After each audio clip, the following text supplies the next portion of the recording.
Salut, mercredi 31 juillet 2024. Donc on s'endort avec une frappe sur Beyrouth qui a tué apparemment le chef militaire du Hezbollah, bon, ou un des chefs en tout cas, parce que tout le monde est chef. Et on se réveille avec la mort du chef politique du Hamas, qu'ils ont tué à Téhéran cette nuit.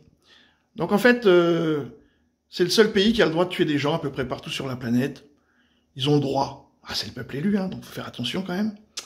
Et sans procès, hein, comme ça, voilà. Donc du coup, là, tout le monde est révulsé, hein, de la Russie, de l'Iran, Turquie. Donc on y est, hein, ils ont fait la cérémonie sacrificielle. Bon, tout ça, c'est concomitant. Hein.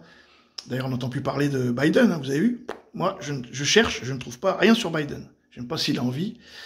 Du coup, les Houthis, les Iraniens, les Russes sont dans le coup, parce qu'ils en ont marre aussi.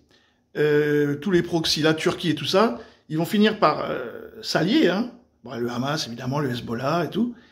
Et ils vont sacrifier ce petit État, hein, puisque c'est le sacrifice ultime, pour faire venir le Machia. Et du coup, les États-Unis vont être obligés de s'en mêler, parce qu'ils n'auront pas le choix. Et du coup, une fois qu'ils s'en mêlent, eux, bah, c'est parti. Donc c'est pas pour dans 6 mois, hein, c'est là, maintenant. Hein. Je vous dis, je sais même pas si on va arriver en septembre. Parce que tous les jours, ils font une dinguerie comme ça, quoi.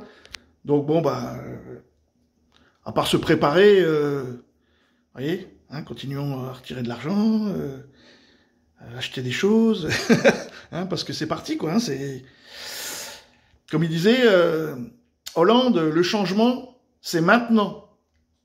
Du Hamas a été tué cette nuit en Iran, annonce faite par les gardiens de la révolution iranienne, confirmée un petit peu plus tard par l'organisation terroriste. Dans un communiqué, le Hamas évoque, je cite, un raid sioniste qui aurait ciblé son chef et son garde du corps dans sa résidence à Téhéran. On va retrouver notre correspondant à Beyrouth, Arthur Saradin. Arthur, comment la nouvelle a été accueillie au Liban ? Alors pour l'instant, le Liban se réveille en effet avec cette fatalité qui pourrait avoir de lourdes conséquences pour la région.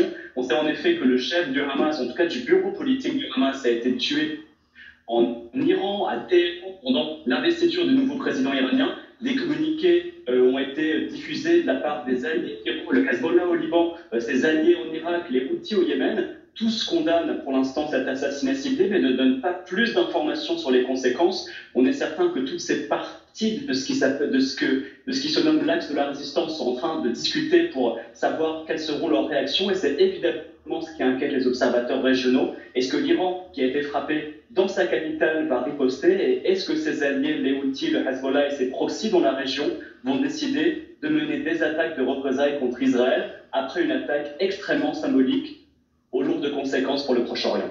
Merci beaucoup Arthur Saradin en direct de Beyrouth pour LCI. Justement, cette mort d'Israël Haniyeh intervient après l'annonce d'Israël de l'élimination d'un haut commandant du Hezbollah hier, Quentin. Ah oui, il s'agit de Fouad Chokr. Il est présenté comme le numéro 2 militaire de la milice chiite et il aurait commandité la frappe sur le plateau du Golan ayant fait 12 morts dimanche.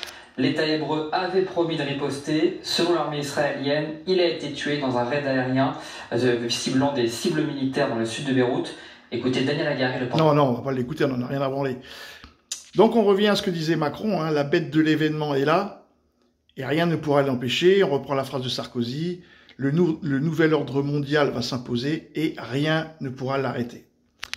Sur ce les amis, encore une fois, préparons-nous, parce que ça va être vraiment, hein, ça va chauffer, hein, ça va être un truc de ouf, hein, mais de toutes les façons on n'a pas le choix, hein, on peut rien faire. Salut!